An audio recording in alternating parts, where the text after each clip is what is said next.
À la une des informations, la Fédération des organisations et regroupements de soutien aux actions de la transition Forçat Civile a lancé ce samedi 8 octobre 2022 l'acte D des journées citoyennes dénommées Bamako Sania dans une place publique de la capitale. Notre capitale, le district de Bamako, jadis appelée Pocket, est aujourd'hui fière et heureuse d'abriter ce grand événement. Qu'il me soit donc permis de remercier ici la Forçat Civile pour son engagement en faveur des questions de salubrité, d'environnement et d'assainissement. Question, j'allais dire, planétaire qui constitue aujourd'hui un défi majeur.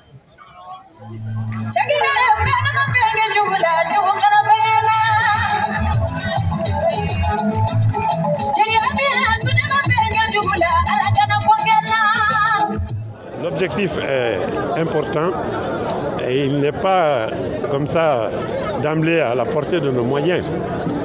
Mais nous devons avoir la volonté, la ferme volonté, le courage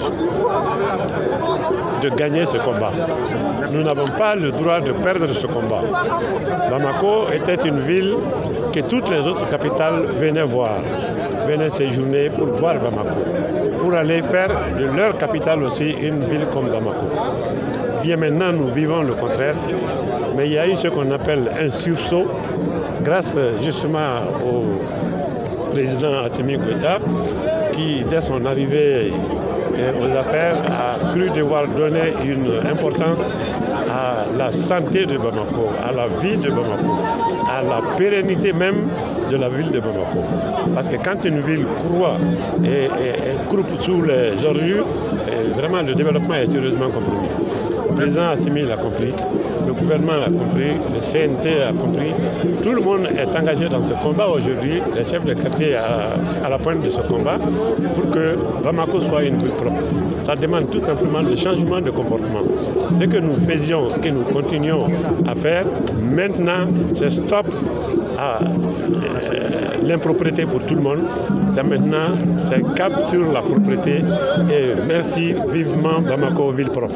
Avec un kit sanitaire d'une valeur de 2 millions de francs CFA réservé aux lauréats, ce challenge environnemental entre les 6 communes du district de Bamako consiste à assainir les écoles publiques, les centres de santé, les monuments ainsi que les quartiers de Bamako. On s'est fixé comme objectif la première semaine d'assainir les écoles publiques. La seconde semaine, nous allons prendre les centres de santé. Troisième semaine, les monuments, ainsi de suite, jusqu'à 6. Donc, on s'est dit qu'il y a des structures au niveau communal qui sont utilisées par tous. Mieux vaut commencer par ces structures. Une fois que la première phase sera faite, et à hauteur de souhait, nous souhaiterons donner 2 millions de kits sanitaires au premier, 1,5 million de kits sanitaires au deuxième et 1 million de kits sanitaires au troisième, pour que celui-là puisse organiser encore des concours au niveau interquartier. Voici le programme qui a été lancé aujourd'hui, dénommé Bamako Sania. Pour une première phase, ça va se passer entre les communes et une seconde phase entre les quartiers. Et le président de l'AREMA est membre du jury, parce que qui parle de structure politique parle de projet de développement durable aussi. Donc il nous accompagne dans ce sens. Nous avons aussi d'autres partenaires comme le ministère de l'administration territoriale, le ministère de la jeunesse, parce que tout ce qui est journée citoyenne est forcément soutenu par Moussa Ag Ater, le ministre de la jeunesse, il est aussi avec nous, et d'autres partenaires techniques et financiers. Nous comptons beaucoup sur eux et nous avons fait beaucoup de séances de travail avec tous les acteurs, toutes les parties prenantes, et à la date d'aujourd'hui, je pense qu'ils sont prêts à nous accompagner, ils sont prêts à accompagner les autorités traditionnelles citoyennes. Vous avez vu que l'acte 1 continue au niveau des régions. L'acte 2 aussi va continuer au niveau des régions. Mais d'abord, vous le savez, hein, Bamako est notre espace test. Nous commençons tous ici. L'acte 1 des journées citoyennes qui portait sur la vulgarisation de la loi électorale, nous l'avons commencé ici. L'acte 2, il va de soi que nous la commençons ici avant de finir avec les régions. En effet, l'assainissement est un moyen de protéger et d'améliorer la santé humaine en brisant le cycle de transmission des maladies hydriques.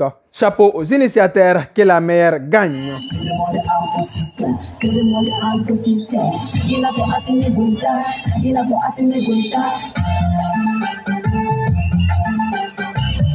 Forçat